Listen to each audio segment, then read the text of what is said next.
This week on Waterways, Guy Bradley, America's first environmental martyr.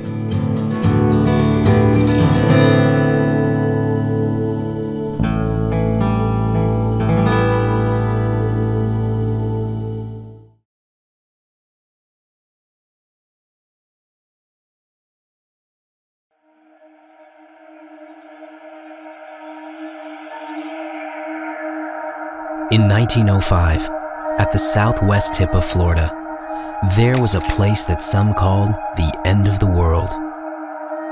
With more than 50 miles of impenetrable swamp separating it from the nearest settlement of any size, it was far from civilization, and most of its inhabitants liked it that way. People there were running from debts, old grudges, and the law. This frontier settlement was called Flamingo.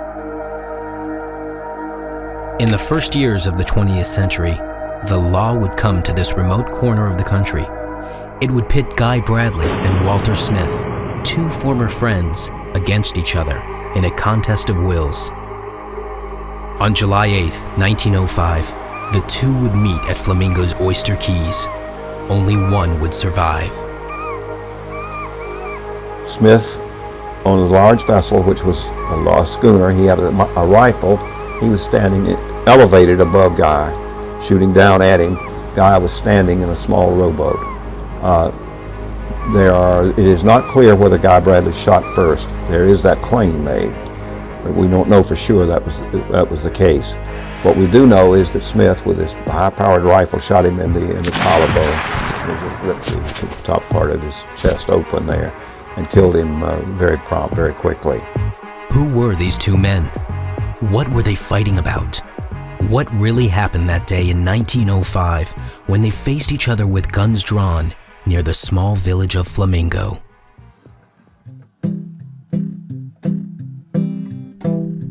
In 1905, Guy Bradley was 35 years old. He and his family had moved to Florida from Chicago when Guy was only 6 years old. Guy's father, Ed, was hoping to find adventure and profit at the southern tip of the peninsula. The family settled not at Flamingo, but farther north along Florida's east coast near Lake Worth. The Florida where Guy grew up was a wild place. When most Americans think of the frontier, they think of wagon trains and the West. In truth, South Florida, with its alligators, snakes, and millions of acres of swamp, was as unsettled and unknown to most Americans in the 1880s as the canyons of Utah. Like most young boys on the South Florida frontier, Guy helped the family by cutting wood and digging potatoes. But there were bigger profits in hunting birds for their plumes. In the 1870s, 1880s, and 1890s, every fashionable woman in Paris, New York, or any other big city just had to have the plume of an exotic bird on their hat. Few birds were as exotic as Florida's herons and egrets. Guy, his older brother, and their friends would steer their canoes into the Everglades, following the flight path of birds until they found their nests in the mangroves and hammocks. They could make as much as $0.25 apiece for the plumes. Stu McIver, author of Death in the Everglades, describes the profit that could be made. And of course that doesn't sound like much, but if you go out and you make $10 or $12, you've really begun to fill the larders of your family there, because those days you had it was not easy to earn any cash in those days. An awful lot of things were done by barter. So Guy learned how to plume hunt, learned how plume hunters operated when he was young. As Guy grew up, he mastered other skills like piloting a boat, skills that would prove useful in the line of work he would eventually take up. Walter Smith, the man who would later face Bradley, was 62 years old in 1905. Smith was a Civil War veteran, having served the Confederate Army as a scout and sniper.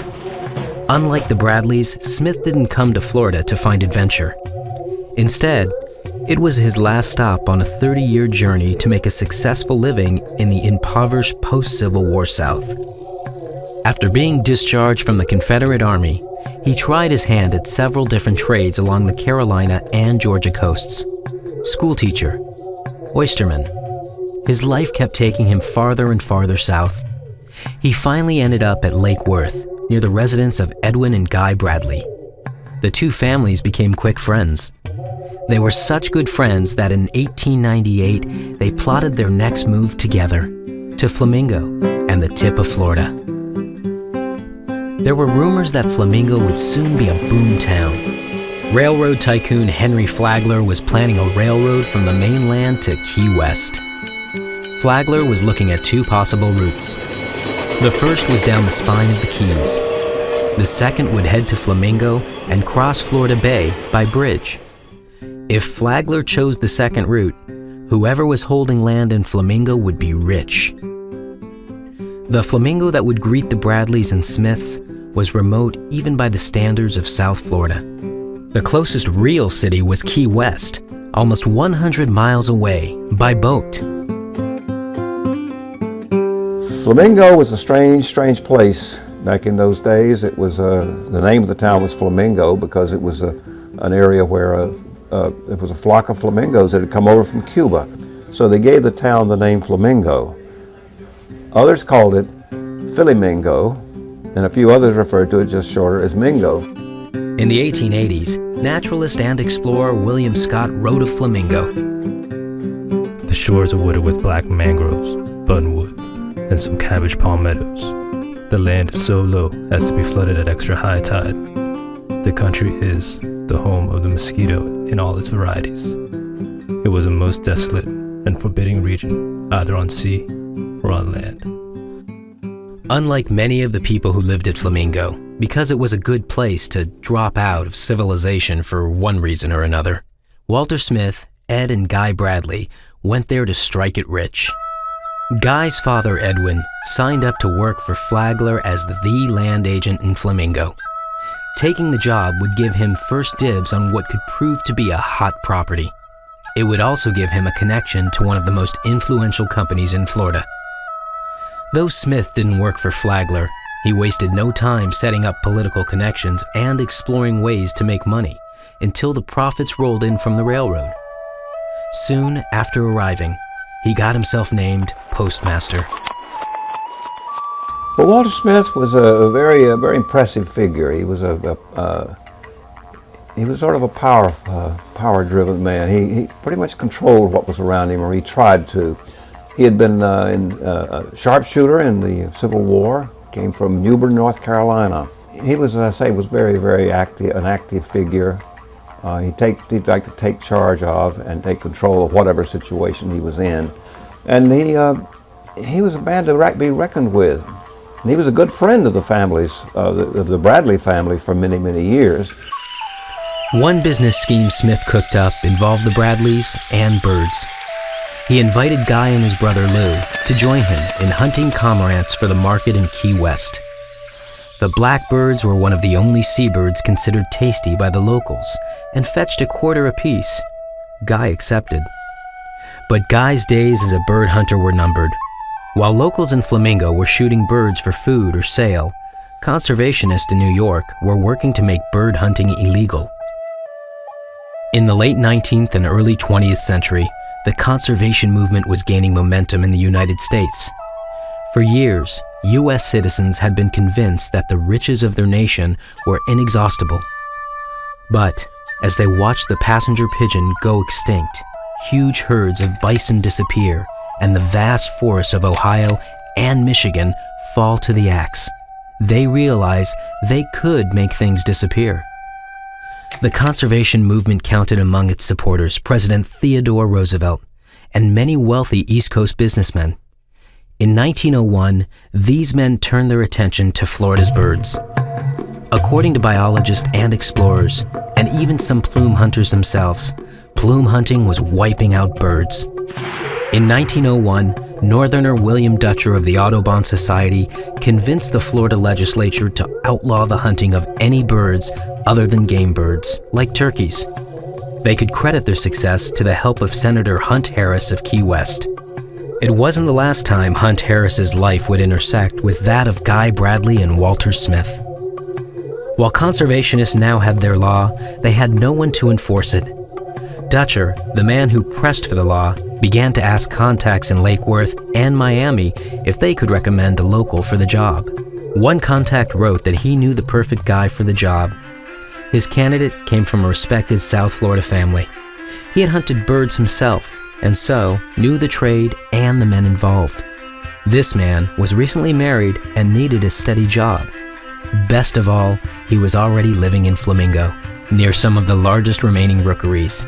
His name was Guy Bradley.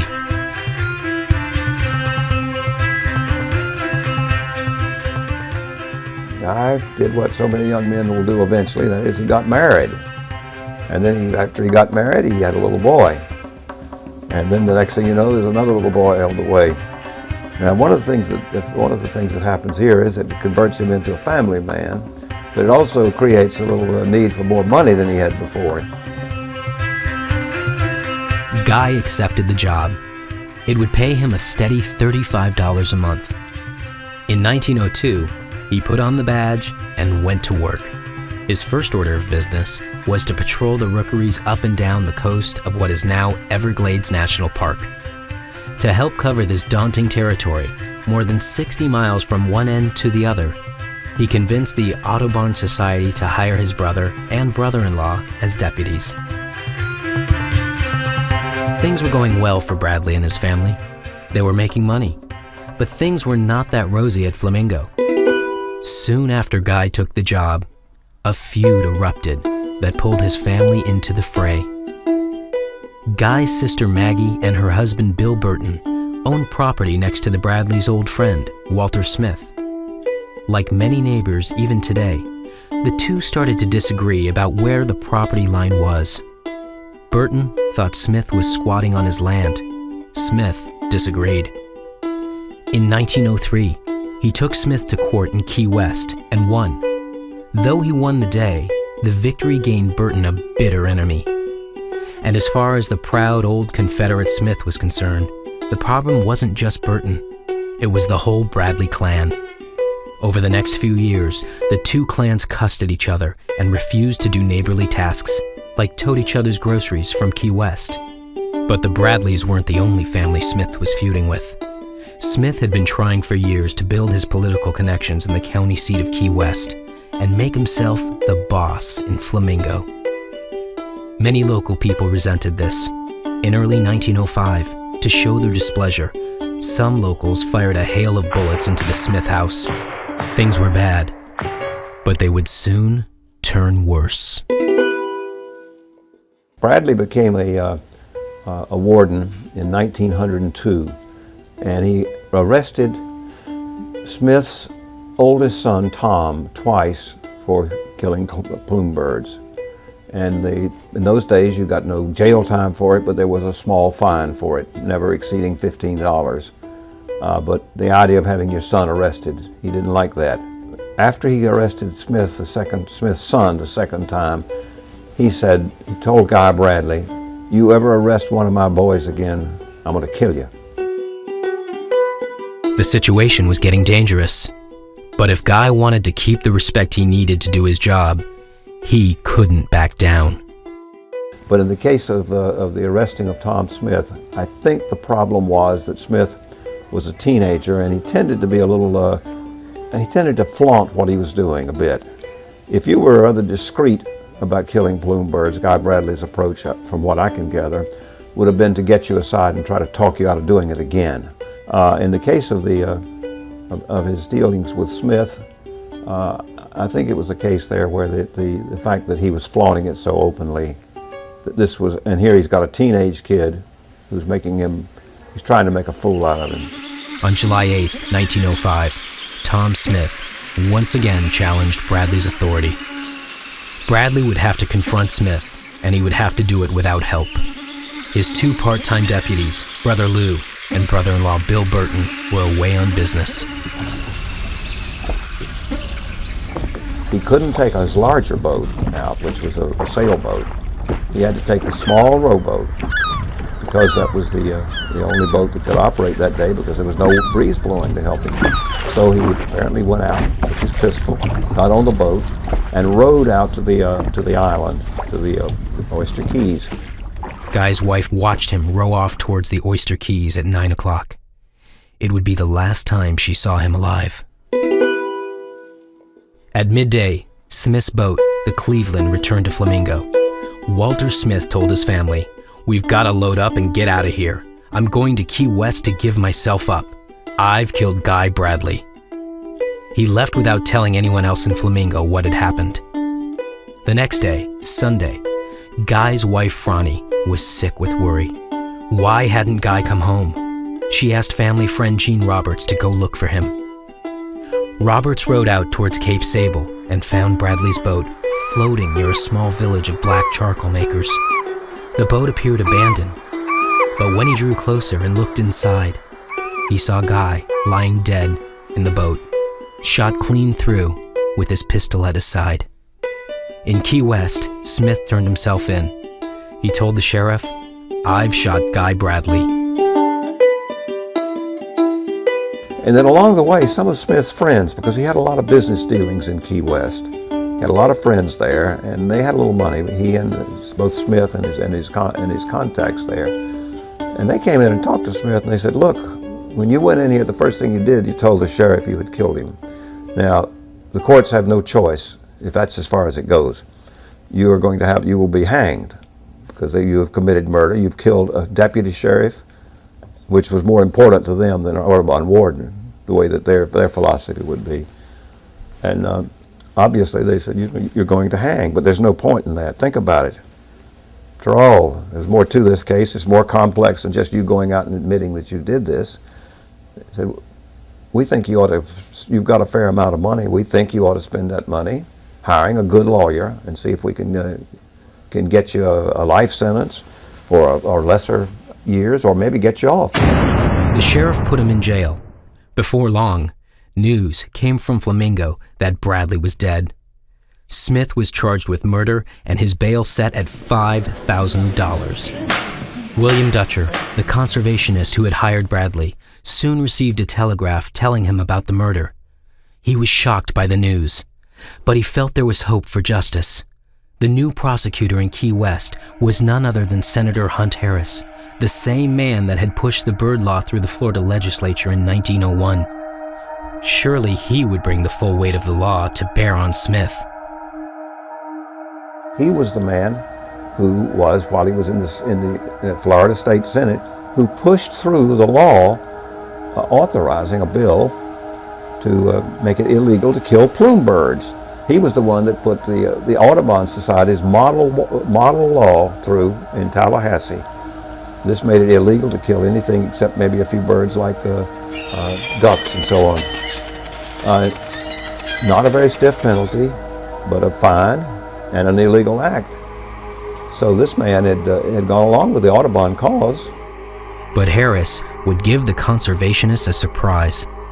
It seemed that Harris was more interested in his political and financial future than ideals.